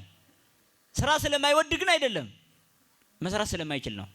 መጽሐፉ ግን በጥንቃቄ ይናገራል። ሊሰራ የማይወድ አይብላ በማለት ይናገራል። ሊሰራ የማይወድ ብሎ ነው የሚገልጸው። ስለዚህ ሰርተህ ገንዘብ ይዘህ ተገኝ፣ በቃኝ አትበል ማለት እየሰራህ ማግኘት እየቻልክ አልፈልግም ብለህ አታቁም ነው። ለምን? ስለሚጠቅም። መሰረታዊው ቁልፍ ጉዳይ መጽውት፣ ስጥ፣ አስራት አውጣ ብላ ታስተምራለች ቤተ ክርስቲያን። የምታወጣው ሲኖርህ ነው፣ የምትዘክረው ሲኖርህ ነው። ጉባኤ ቤቶችን፣ ገዳማትን መርዳት የምትችለው ሲኖርህ ነው። ከሌለህ የለህም። ስለዚህ ሁለት ሰዎች ሀብታም ለመሆን ተወዳድረው ቢቆሙ፣ ሁለቱም ገንዘብ ቢሰበስቡ፣ የሁለቱም አመለካከት አንድ ሊሆን አይችልም። አንዱ የሚሰበስበው ገንዘብ አግኝቶ ነገ በቤተ ክርስቲያን ላይ ያሉ ችግሮች በገንዘብ ዙሪያ ከሆኑ እፈታለሁ። አየህ፣ ሀሳቡ የተቀደሰ ሀሳብ ነው። ይሄ ቢሰራ ቢደክም መልካም ጽድቅ ሰማዕትነት ነው። አየህ፣ አንዱ ደግሞ ገንዘብ የሚሰበስበው ለምንድን ነው? በአካባቢ በሀገሬ ታዋቂ ዝነኛ ተብዬ እጠራለሁ፣ ከደሃ ጋር ብጠላ ጉቦ ከፍዬ አሸንፋለሁ፣ የትኛውንም በቃ በገንዘቤ ማታለል ማሸነፍ እችላለሁ፣ እመካበታለሁ፣ ከዛስ ሰውን እጨቁንበታለሁ፣ ከዛስ እታበይበታለሁ፣ ሰው ሁሉ እንዲያከብረኝ እንዲፈራኝ እሆናለሁ ብሎ አስቦ ይሰራል። አየው፣ ሁለቱ ሲሰበስቡ ልዩነቱ አየው። ስለዚህ ገንዘብ ሰርተህ አድገህ መገኘት የሚገባ ለየትኛው ሀሳብ ነው ካልክ እሰራበታለሁ ነው። ሆስፒታል ቢኖርህ ገንዘብ የሌላቸው ድሆች ካንተ በነፃ ይታከማሉ። አየህ፣ አስበሃል? ትልቅ ድርጅት ቢኖርህ ያ ድርጅቱ ለቤተ ክርስቲያን የሚያደርገውን ሁሉ ሀሳብ ካሁኑ ጀምረህ ታስባለህ። አሁን ይሄው የተቀመጥንበት ድንኳን ገንዘብ ነው። ገንዘብ ከሌለ ይሄ አይሆንም ማለት ነው። ይሄ ኦርቶዶክሳዊ ቢሆን ባለቤቱ በነፃ ሊሰጥ ይችላል። አየህ፣ እንዲያውም ድጋፍ እንዳለው ሰምቻለሁ። ይሄ ነው ቅድስና ማለት፣ መቀደስ ማለት ነው። ገንዘብ መሰብሰብ በቃኝ አትበል ማለት ይሄን ልትሰራ ነው። ያንተ እንዲሆን አይደለም፣ ያ ገንዘቡ ያንተ አይደለም። አየህ፣ ለጊዜው እግዚአብሔር ንብረቱን ባንተ ላይ አደራ ሰጠህ ማለት ነው። ሀብታም ሆንክ ማለት የራስህ እንደሆነ ከተሰማህ ግን በጣም ወራጅ አለ እዚህ ጋር። አየህ፣ ወራጅ ሰብስበህ ያዝከው። ሆስፒታሉ ያንተ፣ ምግብ ቤቱ ያንተ፣ ፎቁ ያንተ፣ መኪናው ያንተ፣ ገንዘቡ አካውንት ላይ ያለው የተሰበሰበው በሙሉ ህልብ ውስጥ ቁጭ ብሎ የኔ ነው ይሄን ያህል አለኝ ብለህ እያወጣህ እያወረድክ የምትኖርና በገንዘብ ፍቅር ስሜት ውስጥ ወድቀህ ራስህን በራስህ እያረከስክ ከሆነ ግን ወራጅ አለ እዚህ ጋር። ሀብት አይደለም ይሄ ድህነት ነው የሚባለው። ከሚታበይ ሀብታም ትህትና ያለው ድሃ ይበልጣል። እንዳታስቡት፣ ይሄ ከእናንተ ይራቅ። ገንዘብ ቢኖርህም እንኳ ገንዘብ ካስታበየ ድሃ መሆንን አስተውል። ገንዘብ ቢኖርህም እንኳ ፍቅር ከሌለ ድሃ መሆንን አስተውል። ድሃ መሆንን አስተውል። ለዛ ነው ሊቁ ዮሐንስ አፈወርቅም ሀብትን አንቃወምም፣ በሀብት ጀርባ ያለውን ትዕቢት እናወግዛለን የሚልህ። አየህ፣ ለምን ገንዘብ ያስታብያላ? አየው፣ አፍአዊ መሆኑ ራሱ የማይረዳ ሰው አለ። ለዚህ ነው መዝሙረኛው ዳዊትም ይሰበስባሉ ለማን እንደሚሰበስቡ አያውቁም ይላል። ይሰበስባሉ ለማን እንደሚሰበስቡ አያውቁም። እውነት እኮ ነው። ከዛሳ ወደ መቃብር ይወርዳሉ አለ። ከዛሳ ለባይድ ይሆናል።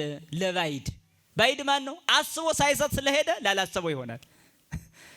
ሳይሰራበት ዘይቄቅ ለርሱ ይዘግብ ለባይድ። ጥበኛው ሲራክ ምን ይላል? ለራሱ የሚነፍግ ሰው ሰጥቶ ሊጸድቅ የነበረው ሰው ነፍጎ ምን ይሆናል አለ? ለሌላ ይሰበስባል፣ ለሌላ ትቶት ይሄዳል ይልሃል። የምትሰበስበው ልድንበት ነው። ገንዘብ የመዳኛ መንገድ መሆን ስለሚችል ነው። አስበሃል? ብዙ ጊዜ ቤተ ክርስቲያን ላይ ስጡ የማለት ትምህርት እንጂ ስሩ የማለት ትምህርት ብዙ አልተለመደም። ይሄ መለመድ መቻል አለበት። መስራት አለባችሁ። በስንፍናችሁ ምክንያት ድህነትን አትግዙ። ድህነት ላገባ ሰው ጽድቅ አይደለም በፍጹም። አውቆ ለመነነ ገንዘብን ለናቀ ድሃ ልሁን ብሎ ለወሰነ ድህነት ሀብት ነው፣ ጌጥ ነው። ድሃ መሆን ሳይፈልግ ትዳር ይዞ ልጅ እየወለደ የራሱ ፍላጎት፣ የሚስት ፍላጎት፣ የልጆች ፍላጎት ይሄንን ሳያሟላ ሲማቀቅ እግዚአብሔር ሲያማርር የሚኖር ባለትዳር ድሃ መጽደቅ አይችልም። ድንገረህ እውነቱን አይችልም ነው ምለ። የመነኩሴ ሀብታም የባለትዳር ድሃ ይጸድቃሉ ብላችሁ እንዳትገምቱ። ምን ነው ወረድኩባችሁ? ብያለሁ። አሁንም የማይቀር ነገር ነው ይሄ። የመነኩሴ ሀብታም ካለ መጽደቅ አይችልም። ለምን? ዓለምን የናቀው ለምን ነበር? ድሃ ለመሆን ወስኖ እኮ ነው። ድሃ ለመሆን እኮ ነው የወሰነው መነኩሴ። አየህ፣ ሀብት ሲይዝ ምን ይሆንበታል? ያስኮንነዋል። እንኳን መነኩሴ ሀብት ሊሰበስብ ለምኖ መመጽወት ራሱ የማይገባው መሆኑን ልንገራችሁ። መነኩሴ መመጽወት ከጀመረ ፍቅር ነው ያድሮበታል ይልሃል መጽሐፍ። አየህ፣ ለምን? መጀመሪያ 100% በሙሉ ከሰው ይቀበልና ሊሰጥ ይችላል። በሁለተኛው 80%ን ይሰጣል፣ 20%ን ያስቀራል። በሶስተኛው 70% ይሰጣል። በአራተኛው 50%ን ይሰጣል። እንዲህ እያልክ 100% ለራስ ይሆናል ማለት ነው። አየህ፣ ልመና መጥፎ ነው፣ በጣም መጥፎ ነው። በተለይ ለመነኩሴ ሲሆን መነኩሴ ይሰጣል ተብሎም አይነገርም በመጽሐፍ። ይመጸውታል ተብሎ ራሱ ማለት ለምን? የለውማ፣ እንዲኖረውም አይፈለግም። ብዕሉ ለመነኮስ ሰርጎ እውር ውእቱ። ይሄ መጽሐፍ ግን እንዴት አድርጎ ነው የሚናገረው? የመነኩሴ ሀብት አለ። በጣም የሚገርም እኮ ነው። የመነኩሴ ሀብት አለ የውር ጌጥ ነው አለ። የውር ጌጥ ብሎ ቁጭ አደረገ። አሁን አይነ ስውር ወርቅ ቢያደርግ አሁን ለራሱ ምንም፣ አሁን የሚያይ ሰው ልብስ ቢለብስ ምን ቢል ጌጡ በቃ ለራሱ ነው የሚያምርላት። እውር ጌጥ ቢያበዛ ለምን ይሆናል? አይደሰትበትም ማለት ነው። መነኩሴም ሀብታም ሆኖ መደሰት አይችልም በፍጹም። ሰማያዊውን ልቡና ያወርድበታል ሁሉ ጊዜ ማለት ነው። ምክንያቱም እንዴ በጣም ይገርም እኮ ነው። አንድ መነኩሴ እኔ ብቻዬን ነው የምኖረው ሀብታም መሆን አልፈልግም ብሎ መነነ ይባላል። ብቻውን ተራራ ይዞ ቁጭ። ይገርም እኮ ነው። እዛ ቁጭ እንዳለ በቃ የለበሳት ልብሱን ሁሉ አይጥ አስቸገረችው ይባላል። እና ምን ላርግ ብሎ ሲጨነቅ ድመት ያንሱ ድመት ያስቀምጡ ተባሉ። እሺ ብለው ድመት አስቀመጡ ይባላል። ያቺ ድመት ደግሞ ምን ያስፈልጋታል? ወተት። ስለዚህ ወተት ያስፈልጋታል ተብሎ ተከራዩ ይባላል። አይ ሁሌ ከሚመላለሱ እዛው ላም ቢገዙ ተብለው ላም ገዙ ይባላል። ተመልከቱ፣ በጣም ይገርም እኮ ነው። ላም ገዝተው እዛችሁ ደግሞ እሷስ ምን ትብላይ ሲባል ገለባ ማመላለስ ጀምሮ፣ አይ ከሚያመላልሱ ጤፍ ቢዘሩና ገለባው ደግሞ ለሷ ይሆናል። ይገርም እኮ ነው። መጨረሻ ላይ በግብርና ተሸለሙ ማለት ነው። ይገርም ነው። ስለ ባህታዊ ነው የማወራው። በገዳም ላይ ራሳቸውን ችለው ሰርተው እንዲኖሩ ይፈቀዳል። አሁን መለየት ያለብን ምንድነው? ሀብታም የሆኑ ገዳማት ሊኖሩ ይገባል። ሀብታም መነኩሴ ነው እንዳይኖር የምናገረው እኔ። ይሄ እንዲያውም ለነሱም ሊደርሳቸው ስለሚችል ድምጼ ሀብታም የሆኑ ገዳማት ሊኖሩ ይገባል። ሀብታም መነኩሴ ግን ሊኖር አይገባም። ግልጽ ሊሆንልን ይገባል። የመነኩሴ ሀብት ለግሉ ከሆነ አይጠቅመውም ነው። የገዳሙ ሀብት ግን ይጠቅማል። ለምን? የድሃ ልጅ ያድግበታል። ለምን? መነኮሳቱ ከመለመን ይድናሉ። ሰማያዊ ማዕረግ ተሸክመው ከግለሰብ መጥተው እጅ መዘርጋት ውርደት ስለሆነ ከፍ ያለውን ይዘው እንዴት ጥቃቅኑን ነገር ይለምናሉ? ስለዚህ ራሳቸው ሰርተው መኖር የሚችሉ ናቸው፣ ተፈቅዶላቸዋል እዛው ገዳማቸው። በግሉ ሀብታም መነኩሴ ግን ሊኖር አይገባም የሚለው መሰረታዊ ሀሳባችን መሆን አለበት። ባለትዳር ድሃ አይጸድቅም። ሌላው ደግሞ እስኪ እዩት። አሁን የመነኩሴውን ሳቃችሁ እስኪ የእናንተውን ማን ይሳቅ? ራሳችሁ መልሳችሁ። መከራ እኮ ነው። ባለትዳርም ከደህየ እንዴት ነው? ጥያቄ አለኝ። እንዴት ነው? አግብተሃል አይደል? አዎ። ፍላጎት አለ? አዎ። እኮ ሚስትስ? ኧረ ፍላጎት አላት። ልጆችም እየመጡ ነው። እሺ፣ ፍላጎት ይዘው ነው፣ ሆድም ይዘው ነው የሚመጡት። የሚገርም ነው። ዝም ብሎ የሚመጣ ሰው የለም። የዚህ ሁሉ ፍላጎት ማሟላት ይከብድሃል ካልሰራህ፣ ሀብት ካላገኘ፣ ገንዘብ ካልያዝክ ትቸገራለህ። በዚህ ሰዓት ምን ትሆናለህ? ክርስትናን ታፈርሳለህ። ምን ብለህ? ጉቦ ትበላለህ፣ ታጨበረብራለህ፣ ትቀማለህ፣ ትሰርቃለህ፣ ታታልላለህ፣ በሐሰት ትመሰክራለህ። በዚህ ሰዓት ጽድቅ አድርገህ ደግሞ ትናገራለህ። ምን ብለህ? እኔ እኮ እንደዚህ ማድረገው እኮ ልጆቼ ጾም ከሚያድሩ ብዬ ነው። ስለ ልጆቼ ብዬ ስለሆነ እግዚአብሔር ያውቃል እኮ ራሱ። አየህ፣ በጽድቅ ሸፈንከው ኃጢአትህን፣ ጽድቅ አስመስለህ ማለት ነው።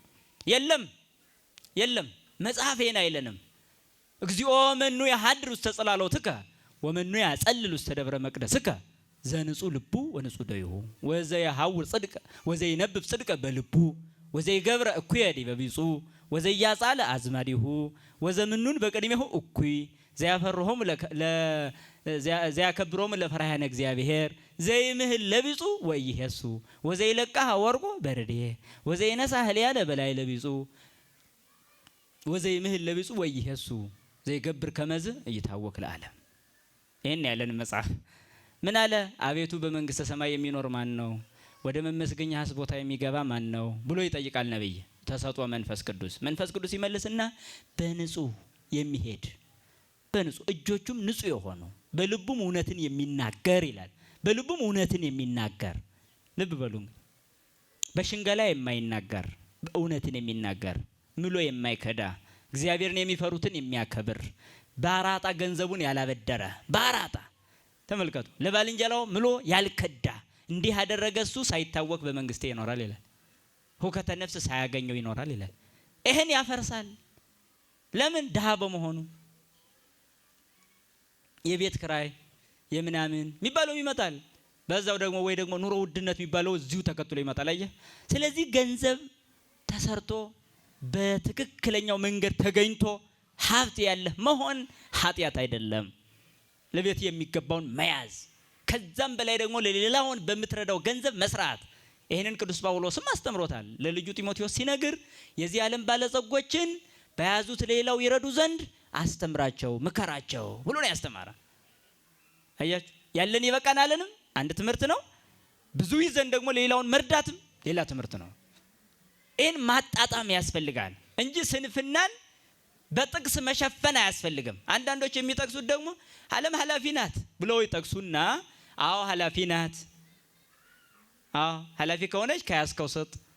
መልሱ ይሄ ነው። ኃላፊ ናት ካለ በኋላ ይጨፍራል። ኃላፊ ናት ካለ በኋላ ይሰርቃል። ስራ ነው የምልህ እኔ።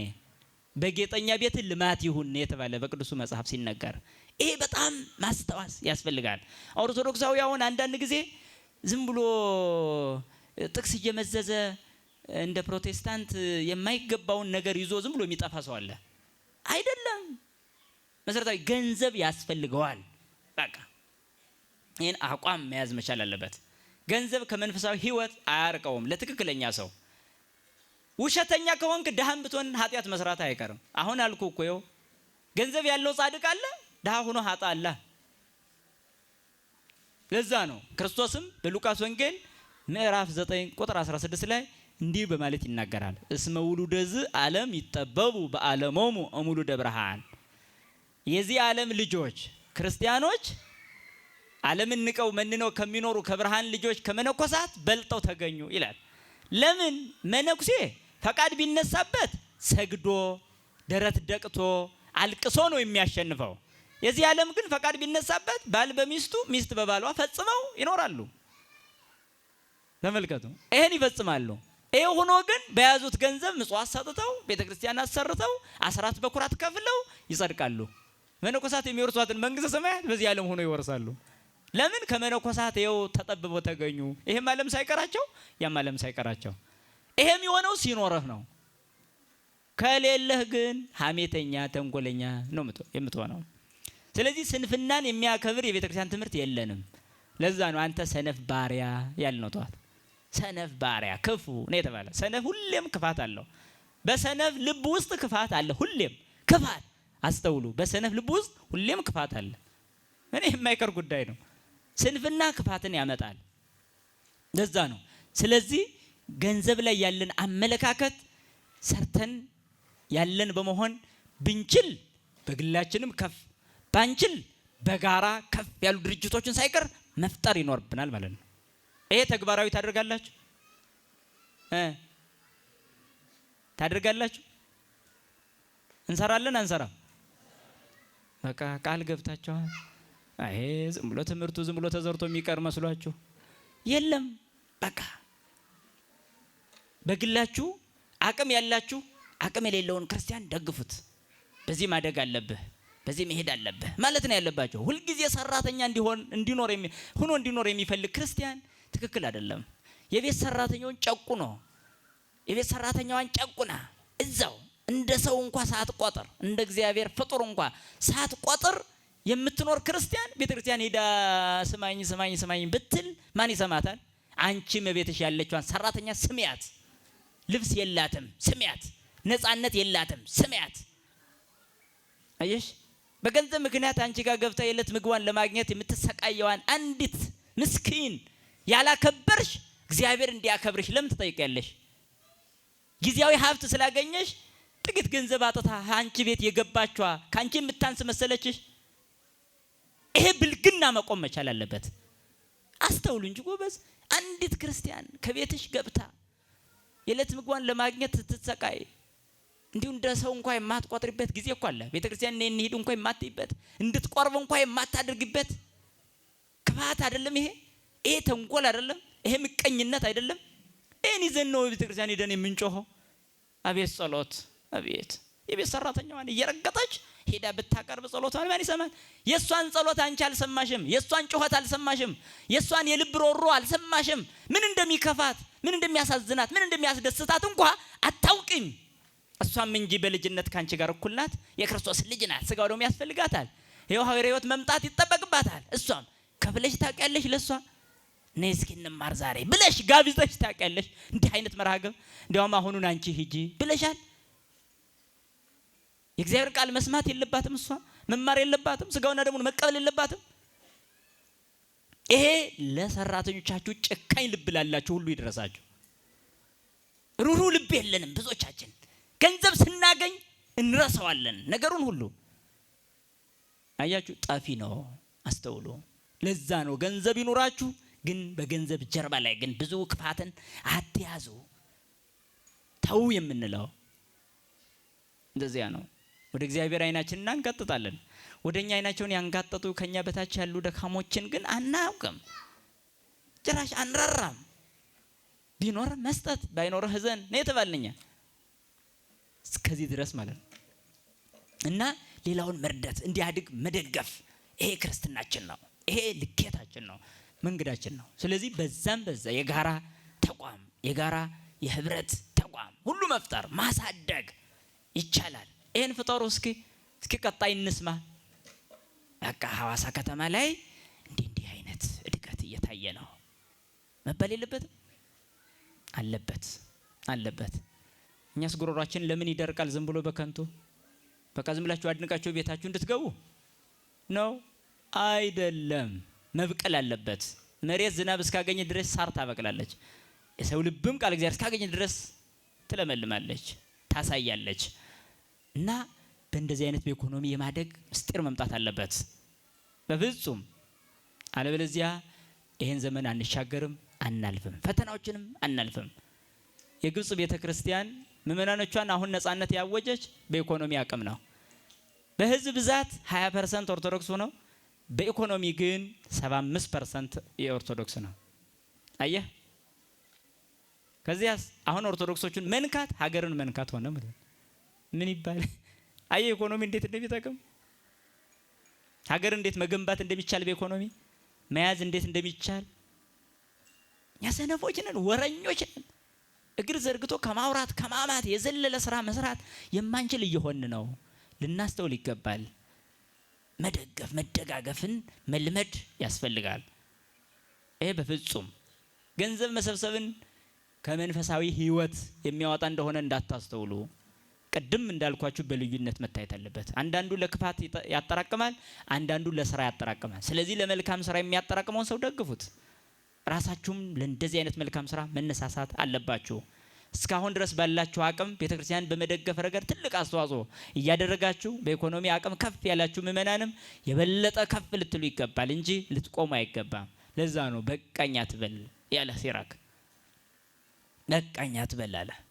ክርስቶስ ደግሞ መጽውት ያያዝከውን ሲል ደግሞ ምን አለ? አትሰብስብ አለ። ለምን?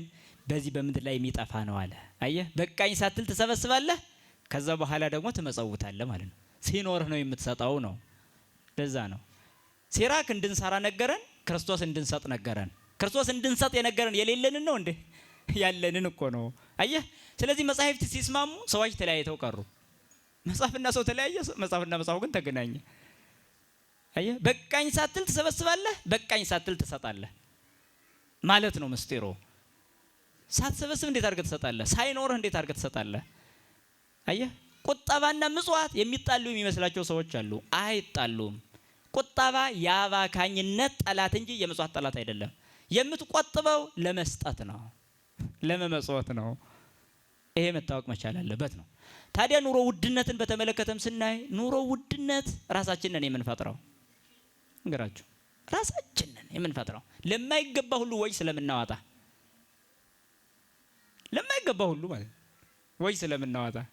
አሁን እኮ ለልጅ ልደት ምን ያህል እንዲያው ያወጣሉ እዚህ ከተማ ብዙ ያወጣሉ። አሁን የልጅ ልደት ማክበር ማን አመጣው? አያችሁ፣ ልጅህ ልደቴ ካልተከበረ ብሎ እስኪያለቅስ ድረስ የደረሰው አንተ አስለምደህ ነው እንጂ አሁን የልጅ ልደት ማለት ገና ልትድረው አይደል? በሰርጉ ቀን ነው የምታወጣው የነበረው ወጪ። አሁን ግን ሁሌ ትድራለህ በየአመቱ ሰርግ። ታዲያ እንዴት ኑሮ ውድነት አይመጣም እንዴ? እኮ ሰው እኮ ራሱ እኮ ነው ኑሮ ውድነትን የሚያመጣው። አንዳንድ ጊዜ የአህያ ማሰሪያ ይመስል ራሳችንን እንዲሁ አሳጥሮ የሚያስር ማሰሪያ እናስራለን። አህያን ረዘም አድርገው ነው የሚያስሩ። ለምን? ረዘም ብላ ሄዳ ሳር እንድትበላ በኋላ ትበጥሳለህ፣ ወይም ደግሞ እንደዚህ ትዞራለህ። ስትዞር እያጠረ ይሄዳል። ከዛ የምትበላው ሁሉ እየራቀ ኑሮ ውድነት ይሆንባታል ማለት ነው። ያ ሳሩ እየራቀ ይሄዳል። ራሷ ናት እኮ ገመዱን የጠመጠመች። አሁን ጥፋቱ የአሳሪዎቹ ነው ወይስ የአህያይቱ ነው? በጣም ጥሩ። እንግዲያስ ገመድ ነው ኑሮ ውድነትም። በጣም ረዘም ተደርጎ ነበር በሀገራችን የታሰር ነው ስንጠመጥም ለኑሮ ውድነት፣ ለመዝናኛ፣ ለመናፈሻ፣ ለተራ ነገር፣ ለምኑ ስናወጣ ኑሮ ውድነት የሚባልኛ ላይ ተጫነ ማለት ነው። ሰው ሊያወጣ የሚገባው ግዴታው ምን ነበር? ይሄን ለይቶ አያውቅም። ለማያስፈልገው ሁሉ ያወጣል። ከዚያ በኋላ ለሚፈለገው ነገር ያጣል። ይሄ ኑሮ ውድነት ይባላል። ራሱ ነው ኑሮ ውድነትን የሚያመጣው ራሱ። በአግባቡ ለመኖር የሚያስፈልገው መሰረታዊ ነገር አለ። መሰረታዊ ላልሆነ ሁሉ ግን ተጨናንቆ እስኪያወጣ ድረስ ይደርሳል። አቅሙንም አይመዝንም። ያን አለመመዘኑ ደግሞ ኑሮ ውድነቱ ከፍ እያለ በራሱ ላይ ይመጣል ማለት ነው። ስለዚህ አቅማችንን እያወቅን መኖር ያስፈልጋል። ኑሮ ውድነትን በዛ መልክ ነው። ስለዚህ ይሄን ኑሮ ውድነት የምንቀንሰው ደግሞ አንደኛ ራሳችን በማስተዋል መኖር ስንጀምር፣ በአቅማችን መኖር ስንጀምር። እንደ ጎረቤትህ ለመኖር ብቻ የምታስብ ከሆነ መጨነቅህ አይቀርም። በስጋዊ ነገር የበላይህን ማየት፣ በመንፈሳዊ ነገር የበታችህን ማየት ውርደት ነው። ሰምታችሁኛል? ይሄን ቃል አብራችሁ በሉሽ። በስጋዊ ነገር የበላይህን፣ በመንፈሳዊ ነገር የበታችህን ማየት መሞት ነው። ምን ማለት ነው? በስጋዊ ነገር የበላይን ማየት ማለት አንድ ሰው ቤት ክራይ ውስጥ ከሆነ የሚኖረው ቤት ያለውን በማየት ሲናደድ ይኖራል። የራሱ ቤት ያለው ተጨማሪ ቤት ያለውን እያየ ሲናደድ ይኖራል። መኪና የሌለው መኪና ያለውን ያያል። መኪና ያለው ሁለተኛ ያለውን ያያል። በዚህ ምክንያት ፍላጎቱ አልቆም ይልና ሲሰቃይ ይኖራል። አየህ፣ ሞት ነው ይሄ። የበላይህን ማየት አይደለም። ታዲያሳ በስጋዊ ነገር የበታችህን፣ በመንፈሳዊ ነገር የበላይህን ነው ማየት። ይሄ ሲሆን ነው ትክክለኛ የሚሆነው። በስጋዊ የበታችን ማለት ክራይ ቤት ላይ ከሆነ ያለው ለክራይ ቤት መክፈል አጥቅተው ተቸግረው በጣም አስጨናቂ ሁኔታ ላይ ያሉ በረንዳ የሚወድቁትን ሰዎች ማየት ነው የበታችን። ቤት ካለህ ደግሞ በክራይ ቤት ያሉትን ማየት ነው። አየህ፣ የበታችን ነው ማየት። የበላይህን ካየህማ በቅናት ነቅዘህ መሞትህ ነው። ዝም ብሎ ሁሌ ማለት ነው። በመንፈሳዊ ነገር ደግሞ የበታች ሳይሆን የበላይን ማየት ምን ማለት ነው? ይህ ማለት አንዳንዱ ሰው ራሱ ዝም ብሎ የሆነ ጻድቅ እንደሆነ እንዲሰማው ሲፈልግ እኔ ቤተክርስቲያን እሄዳለሁ እነገሌ አይሄዱም ይልና የማይሄዱት ጋር ነው ራሱን የሚያነጻጽረው። እኔ እቆርባለሁ አይቆርቡም ይልና የበታቾቼ አሉኝ ብሎ ያስባል። እኔ እጾማለሁ የማይጾሙ እነገሌ ያሉ አይደል ይቻላለሁ ብሎ ይጽናናል። ይሄ የበታች ማየት አይገባም። በክርስትና የበታች ያለ ብሎ ማሰብ ባይገባም እንኳ ምንም ቢሆንም እንኳ የበታችን ማየት አይገባም። የበላይን ነው። ገንዘብ ሰጥተህ እንደሆነ አካል የሰጠ ክርስቲያን መኖሩን እንዳትረሳ። የወንጌልን ሕግ ለመፈጸም አየህ፣ የወንጌል ሕግ ለመፈጸም ጥቂት ገንዘብ ሰጥተህ ከሆነ ሙሉ ገንዘባቸውን የሰጡ መኖራቸውን እንዳትረሳ። ሙሉ ገንዘብ ሰጥተህ እንደሆነ አይናቸውን ስለ ወንጌሉ ሕግ የሰጡ መኖራቸውን እንዳትረሳ። እግራቸውን እጃቸውን ስለ ወንጌል ሕግ የፈጸሙ የቆረጡ ሁሉ መኖራቸውን፣ ሙሉ አካላቸውን ወደ እሳት የጣሉ መኖራቸውን እንዳትረሳ። የበላይን ነው ማየት። በዚህ ዓለም ሆነን ጥቂት ነገር ንቀን ከሆነ ሙሉን ዓለም ንቀው ወደ በረሃ ሄዱትን ነው ማየት። አያችሁ፣ የበላይን ነው ማየት። የበታች አይታይም። ለዛ ነው ደህና ነኝ የሚል ስሜት መልካም አይደለምና፣ ስለዚህ በዚህ ሁኔታ ነው ራሳችንን የምናሸንፈው። ኑሮም የሚሸነፈው እኛ በትክክሉ መኖር ስንጀምርና የአቅማችንን በመኖር ነው እንጂ ሌላውን በመቅናት አይደለም ማለት ነው። ስለዚህ በመጽሐፋዊ ልኬት ራሳችንን መመዘን፣ መጨነቅ አያስፈልግም። በክርስትና ማሰብ ሊኖር ይችላል፣ ጭንቀት ግን አያስፈልግም። ጭንቀት ተስፋ የሚያስቆርጥ ነው። ተስፋ የቆረጠ ሰው ደግሞ እግዚአብሔርን ካደ ማለት ነው። ወይዚየኒ መኑ ተስፋ ያኮኑ እግዚአብሔር ወትዕግሥቴኒ እምኀቤከ ውእቱ። አሁንስ ተስፋ የማን ነው? እግዚአብሔር አይደለምን ይላል መዝሙረኛው ዳዊት። ትዕግስቴም ካንተ ዘንድ ነው ይላል። ስለዚህ ትዕግስታችንም ከእግዚአብሔር ዘንድ ነው፣ ተስፋችንም እሱ ራሱ እግዚአብሔር ነው። እምነት፣ ተስፋ፣ ፍቅር ለዘላለም ጸንተው ይኖራሉ ይላል። ስለዚህ እምነት ባለበት ልብ ውስጥ ሁሌም ምን አለ? ተስፋ አለ። በዛ ውስጥ ምን አለ? ፍቅር አለ። እነዚህ ተለይተው አያውቁም። ፍቅር ያለው፣ ተስፋ ያለው፣ እምነት ያለው አይጨነቅም። ይሄ ነው። በአይምሮ ላይ የሚመጡ ውስብስብ የሚመስሉ ችግሮች በሙሉ ተቆራርጠው ይወድቃሉና የእምነትን ኃይል መረዳት። የልቡናችን ጉልበቱ እምነት ነው። ሰው አቀበት የሚወጣው ጉልበት ሲኖረው ነው። እኛም የዚህን ዓለም አቀበት የምንወጣው የእምነት ጉልበት ሲኖረን ነው። ይህ ከሌለ ከባድ ነው። እምነትሽ ታላቅ ነው የተባለው በመጽሐፍ ቅዱስም ለዛ ነው። እምነትህ ታላቅ ነው እየተባለ ነው የሚጠራው። ታላቅ እምነት ማለት በእግዚአብሔር ላይ ያለን አመኔታ ነው።